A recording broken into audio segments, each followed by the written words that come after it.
श्रद्धा म्हणजे चिकित्सा करायची नाही, शंका घ्यायची नाही. आणि बाबा वाक्यम प्रमाणम, अंधश्रद्धेच्या क्षेत्रा म्हणजे ज्याची विरुद्ध आम्ही लढाई करतो, भूत भानामती, मंत्र तंत्र, जादूटोना, दैवी शक्ती, सुपर नॅशनल पॉवर, टेलिपथी, मनाचा कमकुवतपणा आणि भविष्याची वाटणारी भीती, यामुळे लोक ह्या सगळ्या अंधश्रद्धांच्या मागे जातात. तर बाबा हा सुद्धा दावा करतो, तुझ्या पोटामध्ये जे काही अपत्य आहे ते मुलगी आहे, परंतु तू माझ्या दरबारामध्ये आली, मी तुला आशीर्वाद देतो, त्याचा मुलगा होऊन जाईल. आता विज्ञान काय म्हणतं सर, हा जो कैलास बाबा आहे त्याच्या हातामध्ये नाग नागिनचे जोडे हवेतून येतात चमत्काराने, आणि लोकांची तिथे लाईन लागायची. गावचा पाटील किंवा गावचा मुखिया जर एखादा बाबाचा भक्त असेल तर पूर्ण गावचं गाव त्याचा भक्त होतं. वास्तविक ज्योतिष्य शास्त्र हे शास्त्र नाही, कारण की 186 वैज्ञानिक सांगितलं की याला कोणताच कवडीचा आधार नाही. एखाद्याचे अचानक कपडे पेटून जाणे, किंवा घरचे घरी दगड येणे, गोटे येणे, किंवा विष्ठा पडणे,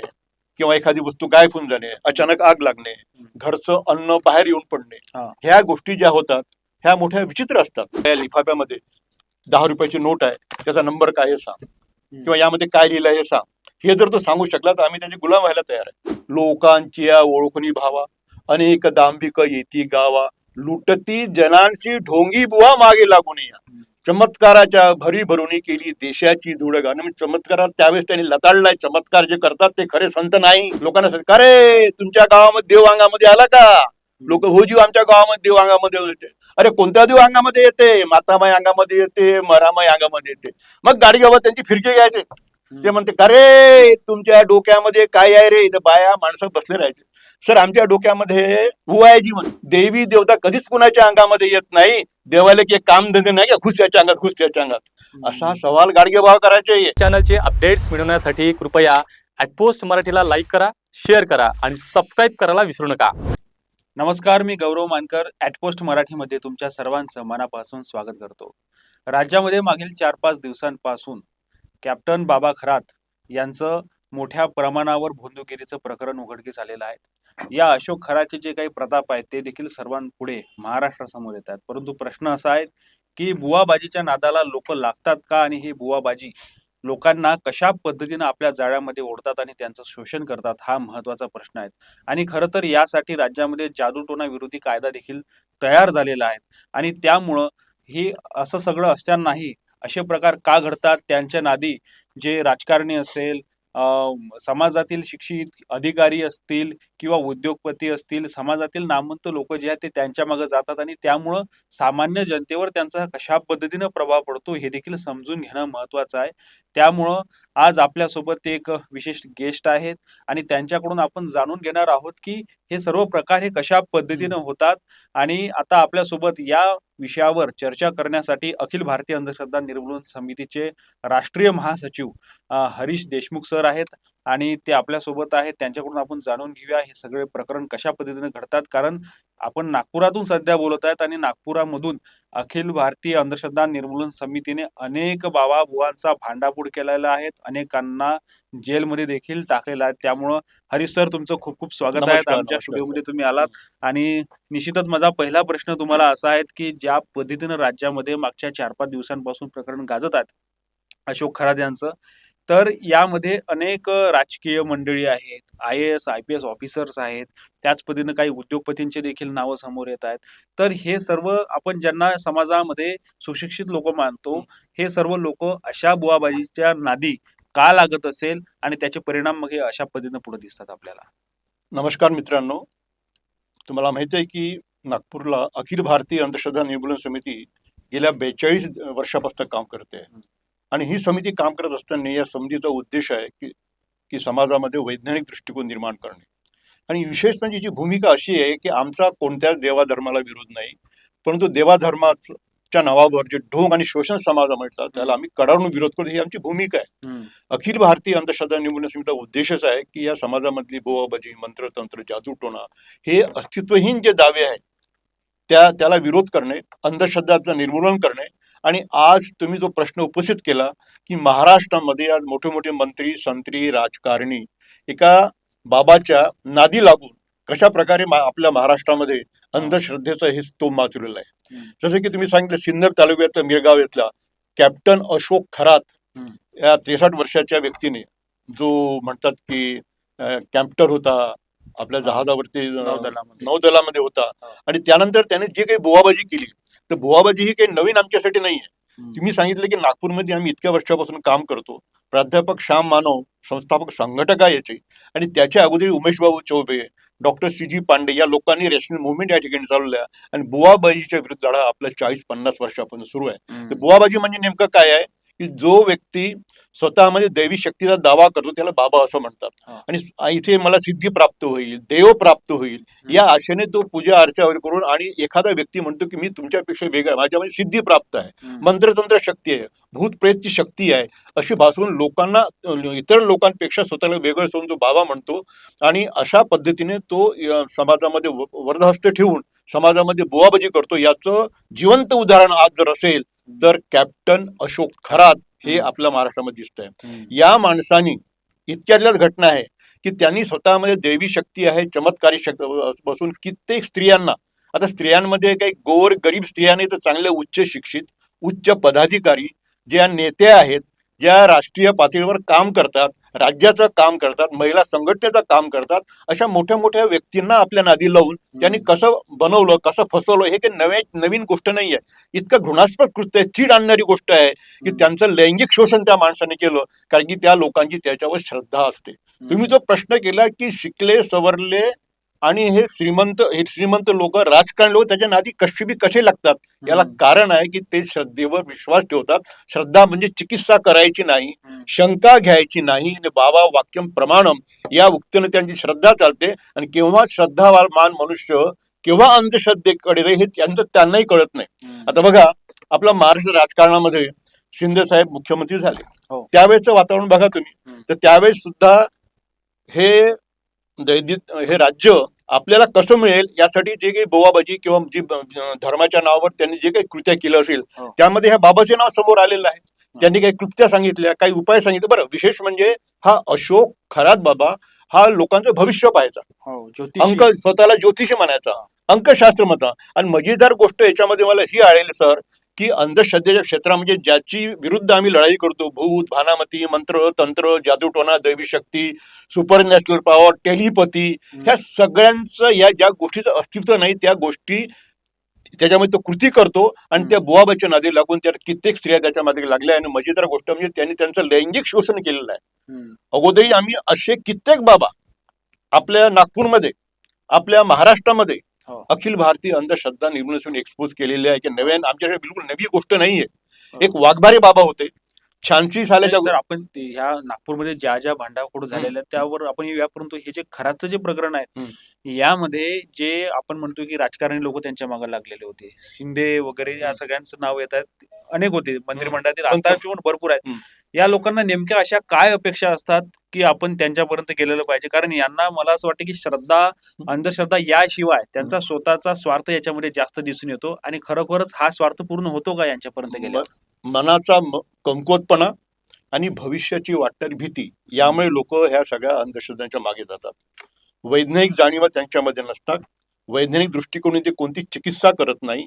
आणि मला काहीतरी इप्सित साध्य होईल, धनप्राप्ती होईल, किंवा पुत्रप्राप्ती होईल, किंवा अजून त्यांच्या समस्या ज्या असतात, सत्ता मिळेल, माझा आजारपण दूर होईल, किंवा माझं प्रमोशन होईल, किंवा विदेश गमनाची मला संधी मिळेल, मला चांगल्या संधी मिळेल, किंवा माझ्या कुटुंबामध्ये मुलगा होईल वगैरे, जे काही असेल त्यांच्या इप्सित असतात. त्या प्रलोभनापळी हे लोक ह्या महाराजांकडे जातात आणि बाबा दावा करतात, माझ्यामध्ये दैवी शक्ती आहे, चमत्कारिक शक्ती आहे, आणि त्यामुळे मी तुमचं इप्सित साध्य करू शकतो, तुम्हाला मी गंडा देऊ शकतो, ताबीज देऊ शकतो. याच्याकडे जाते आणि फुकट जात नाही. आणि मग तो आपला आर्थिक लाभ पाहतो. जसं की या बाबाच्या बाबतीमध्ये म्हणतात की तो त्यांना काही गंडे धागे द्यायचा, म्हणजे मणी द्यायचा, आणि ते मणी दिल्यावर त्यांच्याकडनं इतकंच नाही, हा गंडा जर तुम्ही गळ्यामध्ये बांधला तर तुमचं लग्न जुळेल, तुम्हाला पुत्रप्राप्ती होईल, हे सांगत लोक 50,000 रुपयाला त्यांच्या जवळचे गंडे घ्यायचे, किंवा त्यांनी सांगितलेली पूजा करायची.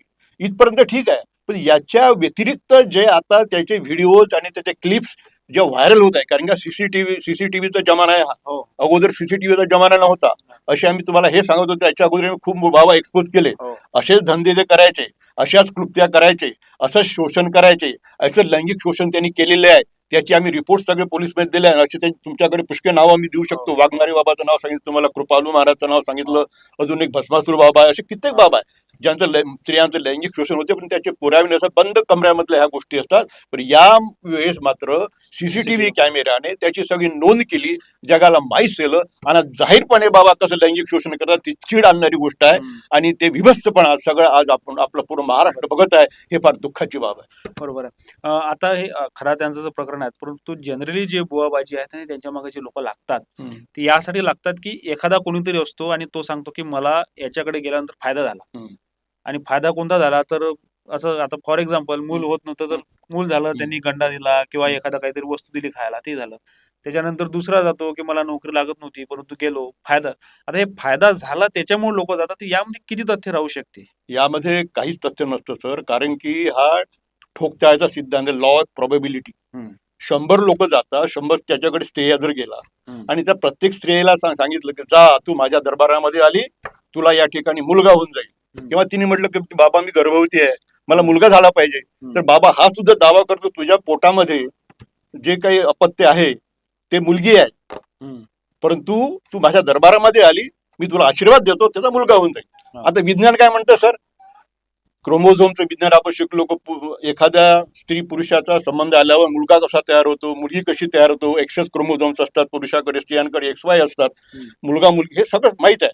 तर त्यांचं दोघांचं समागम झाल्यावरतीच ते पुत्र पुत्रीचं सुरुवातीपासून ठरलं असतं. 4-4, 5-5 महिन्याच्या गर्भवती त्याल्यावर तो म्हणतो की मुलीचं रूपांतर मुलामध्ये होऊन जाईल, आणि लोकांना हायसं वाटतं, आणि मग समजा ज्यांना यश आलं तर बाबाला क्रेडिट देतात, आलं नाही तर आपल्या डोक्याला हात मारतात, आपल्या नशिबाला हात मारतात. ही समाजाची वस्तुस्थिती आहे. हा वैज्ञानिक दृष्टिकोन समाजामध्ये नसतो, म्हणून ही बाबाची बोवाबाजी चालते. बाबाच्या कोणत्याच आशीर्वादाने किंवा कोणत्याच मतैक्याने असं काही होत नाही. ज्या घटना घडतात त्या नॅचरल घटना असतात, परंतु ज्या घटना घडतात त्यांची भक्ती बाबावर असते, बाबावर श्रद्धा असते, म्हणून त्याचं श्रेय बाबाला देतात. हे याच्यामधलं आहे.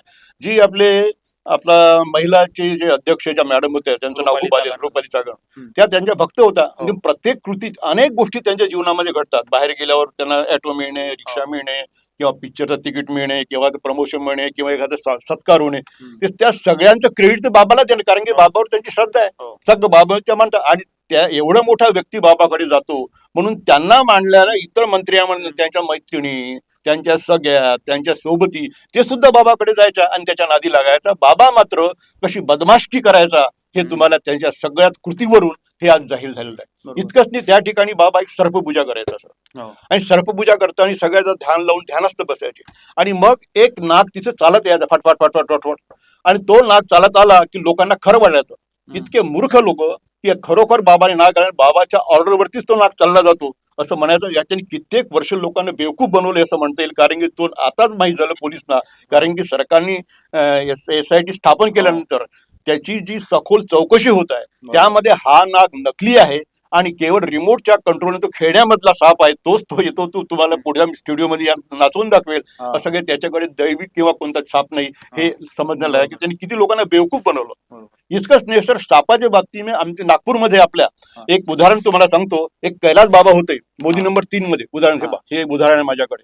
आणि हा बाबा दर नागपंचमीला, हा जो कैलास बाबा आहे त्याच्या हातामध्ये नाग नागिनचे जोडे हवेतून येतात चमत्काराने, आणि लोकांची तिथे लाईन लागायची. पण कोणीही चिकित्सा केली नाही की हे नाग नागचे जोडे खरोखरच त्याने हात हवेत सकाळी आले आणि संध्याकाळी अदृश्य होऊन जातात. ज्यावेळेस अखिल भारतीय अंधश्रद्धा निर्मूलन मामला आला, होईल भाऊ चौबे त्यावेळेस होते, मी सुद्धा त्या ठिकाणी गेलो, पोलिसांना कंप्लेंट केली आणि त्यांचे नाग जप्त केले. आणि ज्यावेळेस त्याला पोलिसने अटक केली त्याला, त्यावेळेस हे लक्षात आलं की हे साप त्याचा एक गारुड त्याला सकाळी आणून द्यायचा, नाग नागिन, त्याचे दात काढले जायचे, त्यांचं तोंड शिवून टाकायचा, दिवसभर नाग पकडायचा, लोकांना आशीर्वाद द्यायचा, लोक तिथे पैसे टाकायचे, आणि मग तो साप संध्याकाळी त्यांना देऊन द्यायचा. हा त्याचा एक्सपोज केलं त्यांनी, याचा भंडाफोड झाला. हे उदाहरण तुमच्याकडे आहे. अशी कित्येक उदाहरण आहेत. शेकडो बाबांचं आम्ही भंडाफोड केला. शेकडो बाबांचं नागपूरमध्ये झालेलंच आहे, आणि यासाठी अखिल भारतीय अंधश्रद्धा निर्मूलन समितीनं कायम काम केलेलं आहे. परंतु माझा प्रश्न असा आहे की जसं आता रुपाली चाकणकर यांचं नाव तुम्ही घेतलं, की ते एक प्रतिष्ठित व्यक्ती आहे, त्यांना फायदा होत असेल किंवा त्या बाबांना मान देतात, याचा अर्थ की त्यांचा काहीतरी आशीर्वाद मिळाला आहे म्हणून या पदाला आहेत, त्यामुळे प्रत्येकाला असं वाटतं की आपण सुद्धा त्या पद्धतीने झालं पाहिजे. तर अशा पद्धतीचा जो जे नामवंत किंवा मान्यवर लोक असतात जे अशा बाबांना मानतात, त्यांचा आशीर्वाद घ्यायला जातात, तर त्याचा प्रभाव सामान्य माणसावर कसा बिलकुल. पडतो हम्म. आणि या पद्धतीची जी काही उदाहरणं जसे हाय प्रोफाईल जे नेते आहे ते बाबांच्या मागे जाणे हम्म. असे उदाहरणं यापूर्वी सुद्धा घडलेले आहेत का? काय उदाहरण या आहे? प्रत्येक गावामध्ये ही बुवाबाजी जी असते की नव्याने तुम्हाला सांगितलं, खेड्यामध्ये गावचा पाटील किंवा गावचा मुखिया जर एखादा बाबाचा भक्त असेल तर पूर्ण गावचं गाव त्याचा भक्त होतं, कारण गावाकडे लोकांची त्यांची रोजीरोटी त्याच्याकडे असते. जर गावचा हा सुशिक्षित आणि डॉक्टर बाबासाहेब आंबेडकर, महात्मा ज्योतिबा फुले यांनी आपल्या संग शिकल्या सवरल्याने सगळ्या अंधश्रद्धा दूर होतील, महात्मा फुलेंनी सुद्धा सांगितलं. परंतु शिकल्या सवरल्याने सुद्धा ह्या अंधश्रद्धा दूर झालेल्या नाही याचं चित्र आहे. कारण जोपर्यंत समाजामध्ये वैज्ञानिक दृष्टिकोन, वैज्ञानिक जाणीवा निर्माण होते तोपर्यंत अंधश्रद्धा जात नाही. जसा तुम्ही प्रश्न केला की एक सुशिक्षित मनुष्य ज्याला लोक मानतात, एक प्रतिष्ठित व्यक्ती ज्याला लोक मानतात, तो जर अंधश्रद्धाळू असेल तर त्याला जे फॉलोअर करतात किंवा त्याला जे मानणारे असतात ते सुद्धा लोक त्याला याने जातात आणि बुवाबाच्या आहारी जातात. हे समाजाचं चित्र आहे. एखादा नेता, एखादा राजकीय नेता जर एखादा बाबाच्या दरबारामध्ये जात असेल तर त्याचे हजारो त्यांना मानणारे बघतात ते सुद्धा त्या ठिकाणी जातात आणि असं आपण बघतो. म्हणून आणि हजारो लोक त्या ठिकाणी येतात म्हणून त्यांना राजश्रय सुद्धा मिळतो आणि त्या सगळ्या मतदारांना बांधून ठेवण्यासाठी एखादा बाबाचा चमत्कार किंवा एखाद बाबाचं म्हणणं दावणीला बांधण्यासाठी हे लोक त्यालाही सुद्धा आपल्या पाठीशी घालतात. हे समाजाचं चित्र आहे. बरोबर आहे.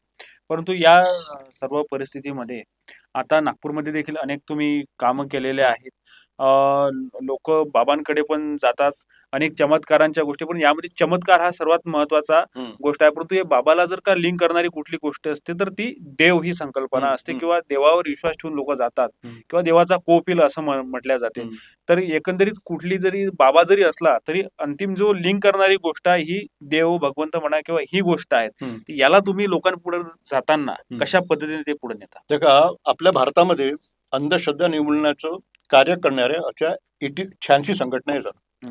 परंतु या सगळ्या संघटनांचा अभ्यास केल्यानंतर बुद्धिवादी देव न मानता किंवा न मानता जे काम करतात ते संघटन वाढलेलं नाही आहे.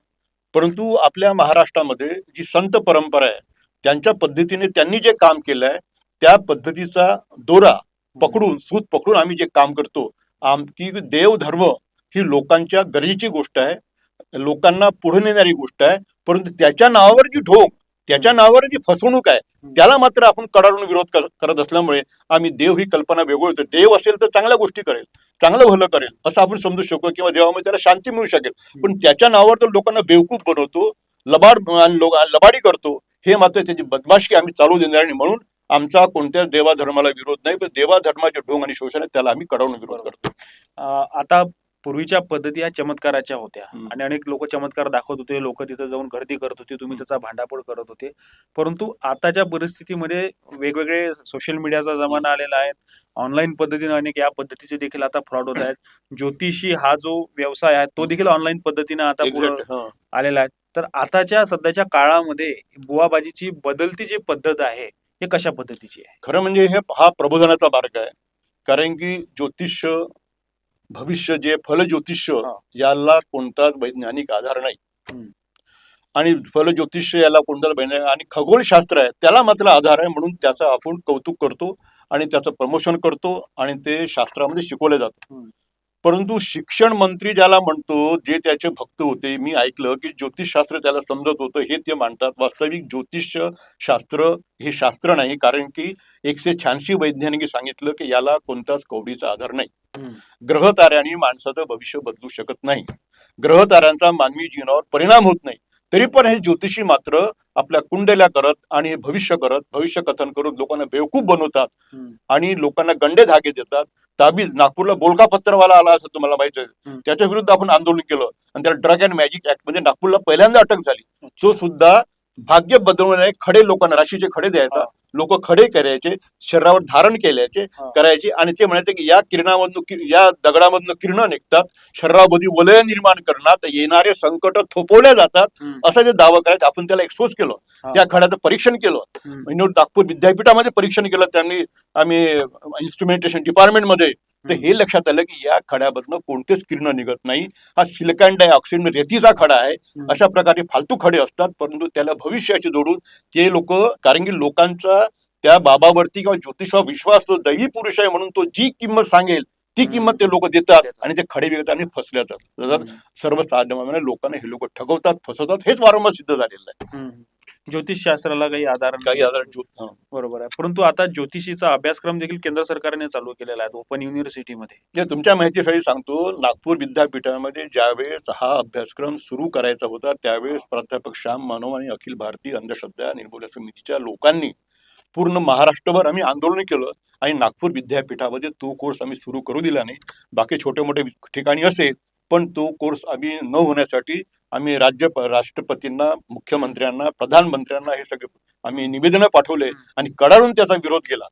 ज्या ज्या ठिकाणी चमत्कार किंवा अशा अंधश्रद्धामूलक बाबी असतात त्याला आम्ही कडाडून विरोध करतो आणि ती गोष्ट हाणून पाडण्याचा प्रयत्न करतो.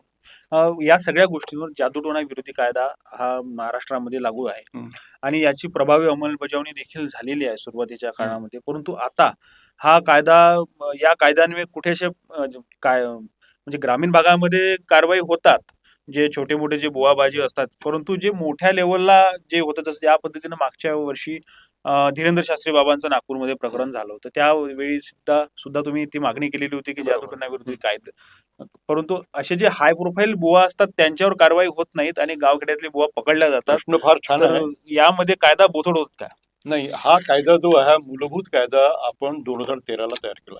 डॉक्टर नरेंद्र दाभोळकर यांची हत्या झाल्यानंतर आणि नंतर सगळ्याच समविचारी संघटनांनी, अखिल भारतीय अंधश्रद्धा निर्मूलन समितीने, प्राध्यापक श्याम मानव यांनी खूप मेहनत घेतली आणि हा जादूटोणा विरोधी कायदा आपण 13 कलमाचा तो तयार केला आहे. आणि या कायद्याच्या अनुषंगाने चमत्कार दाखवून लोकांना लुबाडणे, फसवणे, पैसे घेणे हा कायद्यानं दखलपात्र अपराध मानण्यात आलेला आहे. तर त्याच कायद्याखाली याला अटक झालेली आहे. या जादूटोणा विरोधी कायद्याच्या बाबतीमध्ये जे जे घटना येतात, पोलिसाची ही जबाबदारी आहे. आता PIMC नावाचं संघटन स्थापन झालं.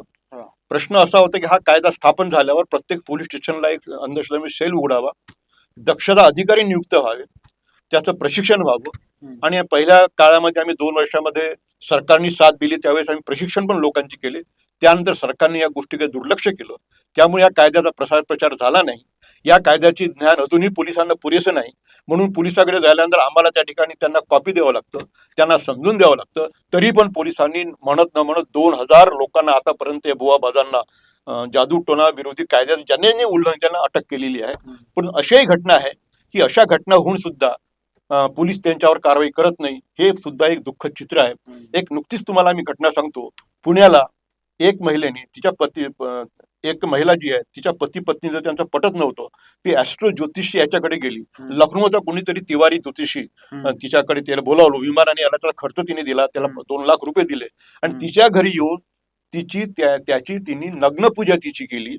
सगळे व्हिडिओज तिच्याकडे आहे, तिचे व्हिडिओज काढले, तिला ब्लॅकमेल तो करतो. आणि ज्यावेळेस तिने ही पोलिसांमध्ये तक्रार केली तर पोलिसांनी तिथे जाऊन थातूर मातूर केली, परंतु हा जादूटोणा विरोधी कायदा त्या प्रकरणाला लावला नाही. तक्रार माझ्याकडे आली, मी त्याचा फॉलोअप आजही करत आहे. हायकोर्टामध्ये केस आहे, ती महिला फार व्याकुळ झालेली आहे, परंतु अजूनही पोलिसांनी गुन्हा दाखल, कारण की याच्यानंतरही त्या महिलेचा सुद्धा त्याच्यावर विश्वास असल्यामुळे तिला ब्लॅकमेल केलं. त्यांनी तिच्या व्हॉट्सअपवरले सगळे नंबर आपल्याकडे त्यांनी ओढून घेतले. त्यांनी रात्री तिला काहीतरी गुंगीचं औषध दिल्यानंतर आणि तिला ब्लॅकमेल करतो. आज त्या बाईचे डोळे उघडले. म्हणजे जे पीडित लोक असतात, अंधश्रद्धेचे पीडित असतात, ते अग्र पोळल्या जातात, ते त्याचे बळी ठरतात, ते फार दुःखी होतात. परंतु न्याय मिळण्यासाठी समितीकडे ज्यावेळेस येतील त्यावेळेस आम्ही त्याला न्याय मिळवून देतो, पण जे येत नाही त्याला आम्ही न्याय मिळवून देऊ शकत नाही. अखिल भारतीय अंधश्रद्धा निर्मूलन समित्या ज्या आम्ही हजारो केसेस केल्या, त्यामध्ये जे लोक समितीकडे आले त्यांचा फॉलोअप करून आम्ही त्याला न्याय मिळवून दिलेला आहे. त्यांना समाजामध्ये उभं राहण्याचं आम्ही प्रशिक्षण दिलेलं आहे. हा नेहमीचा आमचा प्रयत्न असतो. अंधश्रद्धेमध्ये ग्रामीण भागामध्ये मोठ्या प्रमाणात पेव येतं असं म्हटलं जाते, परंतु शहरामध्ये पण काही कमी नाही. शहरामध्ये पण या पद्धतीचे आहेत. तर ग्रामीण भागातील अशिक्षितांची अंधश्रद्धा आणि सुशिक्षितांची अंधश्रद्धा कशा पद्धतीची अंधश्रद्धा आहे? ग्रामीण भागामधले जे अंधश्रद्धा असते, जादूटोणा, मंत्रतंत्र, भूतबाधा, ह्या ज्या असतात, अत्यंत जादूटोण्या नावावर कोणी मारहाण करतात, करणी करणे, याविषयीवरती ज्या पीडित महिला असतात त्यांनी जर आज पोलीसमध्ये तक्रार केली माझ्यावर जादूटोण्याचा आळ घेत आहे, तर त्याच्यावर जादूटोणा विरोधी कायद्यान्वये त्याच्यावर कारवाई होऊ शकते. तर अशा आमच्याकडे अनेक तक्रारी येतात आणि पोलीस कारवाई करतात पण. आणि त्याच्यामध्ये त्या जादूटोण्याचा आरोप करणारा जो व्यक्ती असेल, जो बाबा तिला सांगतो जाणता असेल, भूमिका असेल किंवा अजून एखादा बाबा असेल, त्या बाबावर सुद्धा गुन्हा दाखल होतो. हा. कारण जादू ज्या गोष्टीचं अस्तित्व जगामध्ये नाही तरी त्याचा आळ घेणं मूर्खपणे अडाणीपणा आहे, म्हणून त्याला आळ घालण्यात येतो. आणि एखाद्या मध्ये झिंड काढण्यात जाते वगैरे, तर ते प्रकार आता पुष्कळ कमी झाले दिसतील तुम्हाला.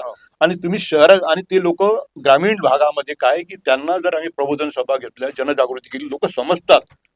परंतु शहरामध्ये मात्र नवीन नवीन पद्धतीने, जसं ज्योतिषशास्त्र आहे, मग वास्तुशास्त्र आहे, मग माझ्याकडे दैवी शक्ती, सुपरशक्ती आहे, टेलिपती आहे, अशा पद्धतीने हे नवीन नवीन बाबा, शिकलेले बाबा, त्यांना लोकांना बेवकूफ बनवतात सुपरशक्तीच्या नावावी, आणि लोकांना बेवकूफ बनवत असतात. आणि म्हणून त्यांच्या ते ज्यावेळेस आमच्या जालमध्ये सापडतात तेव्हा आम्ही त्याला कायद्याच्या अनुषंगाने त्याला अटक सुद्धा केलेली आहे. अनेक ठिकाणी वेगवेगळे प्रकार आहेत. आता करणी केली म्हणतात कोणी, किंवा काही ग्रामीण भागामध्ये किंवा शहरी भागामध्ये देखील हे प्रकरण वाढले आहे. यामध्ये भरपूर ठिकाणी आपोआप कपड्यांना आग लागणे, पेटणे, इकडचे कपडे तिकडे देखणे, अशा पद्धतीचे देखील काही प्रकरण दिसतात, किंवा आपोआप एखाद्या गोष्टीला आग लागणे. तर यामध्ये देखील लोकांचा विश्वास बसतो की बाबा होते इथे खरं, पण आता हे कपडे गेले म्हणजे कुठे किंवा काय झालं, अंधश्रद्धा हे काय? निर्मूलन हा एवढा मोठा विषय आहे. याच्या मी 5 दिवसाचे 7 दिवसाचे शिबिर घेतो, हा. आणि त्या शिबिराचा आम्ही एक पाठ्यक्रम तयार केलेला आहे. आणि या पाठ्यक्रमामध्ये अभ्यासक्रम, त्यामध्ये आम्ही सगळे शिकवतो. तुम्ही जो प्रश्न केला की त्यामध्ये भानामती, तर भानामती ही अशी असते की त्याला असं म्हणतात की भूत प्रेत काहीतरी आणि ते या गोष्टी घडवतात. एखाद्याचे अचानक कपडे पेटून जाणे, किंवा घरी दगड येणे, गोटे येणे, किंवा विष्ठा पडणे, किंवा एखादी वस्तू गायब होऊन जाणे, अचानक आग लागणे, घरचं अन्न बाहेर येऊन पडणे, ह्या गोष्टी ज्या होतात ह्या मोठ्या विचित्र असतात, आणि त्याला लोक भानामती म्हणतात. म्हणजे बाहेरची काही दैवी शक्ती किंवा चमत्कारिक शक्ती किंवा भूतप्रेत घरामध्ये येऊन त्याने काहीतरी केलं असं म्हणतात. कधी कधी भिंतीवर काही लिहून येतं. अशा अनेक घटना आम्ही आमच्याकडे त्यांनी रिसर तक्रार केल्यावर आम्ही त्यांच्या घरी जातो, त्यांचे इंटरव्ह्यूज घेतो आणि त्यांची चाचपणी करतो. पण ज्याप्रमाणे पोलीस चाचपणी करतात, तर प्रत्येक गोष्टी तपासणी केल्यावर हे करण्यामागे भूत वगैरे नसून हा त्यामध्ये मानवी हात असतो, तो आम्ही शोधून काढतो. आणि यात मजेदार गोष्ट म्हणजे जो हा शोधून काढतो त्याला आम्ही बाहेर एक्सपोज करू शकत नाही, मीडियाला सांगू शकत नाही, लोकांना सांगू शकत नाही. तो आम्हाला प्रॉमिस करतो की याच्यानंतर मी गोष्ट करणार नाही, आणि त्या घरच्या ह्या सगळ्या भानामतीच्या कृती बंद होतात. पण जोपर्यंत हा हायदोस चालतो तोपर्यंत ते फार अस्वस्थ असतात, हे आम्ही बघितलं आहे. अजूनही आमच्याकडे अशा केसेस येतात, त्याचे प्रमाण कमी, कारण की त्यासाठी त्यांचं मेंटल हेल्थ, मानसिक आरोग्य हे त्यांचं चांगलं राखण्याचं, कुटुंबाला संवर्धन करण्याचं हे काम असते, हे फार महत्वाचं असतं.